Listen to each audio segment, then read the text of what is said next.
Қолдау көп. Оның бір түрі тиімді несие бағдарламасы. Мысалы, аграрлық несие корпорациясы биыл қостанайлық шаруаларды несиелендіру үшін 19 миллиард теңге бөлді.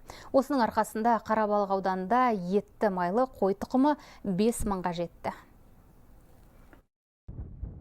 Ақбедай агро серіктестігі Еділбай және Қылшық жүнді қой тұқымын өсіруді былтыр бастап селекциялық жолмен алынған асыл тұқымды мал солтүстіктің ауа райына тез бейімделді. Өсімтал түліктен алынатын өнім көл көсір екені талас туғызбайды дейді шаруалар. Қыста туа береді. Басқа мал сияқты оны жаңағы типляққа қойып, ондай машақат аз да, берекелі мал. 4 ай 5 ай шамасында 60-70 килограмм таза салмақ ет беретін. Ең жоғарғы көрсеткіш 170 килограммнан асқан тірі салмағы ол біздің қошқарларымыз. Қарабалықта Шопан ата төлігі аграрлық несие корпорациясының қолдауымен көбейіп жатыр. Ұсақ мал санын арттыру үшін серіктестік былтыр 151 миллион теңге кредит алса, биыл тағы 200 миллион теңгеге өтініш жіберген. Басты мақсат етті тұқымды малмен Қостанай облысын ғана емес, бүкіл республиканы қамту. Бізге берілген несие өте тиімді, кепілдік талап етілмейді, рәсімдеу құжаттары аз. Осының бәрі қой шаруашылығын дамытуға, тұқым түрін жақсартуға жол ашады.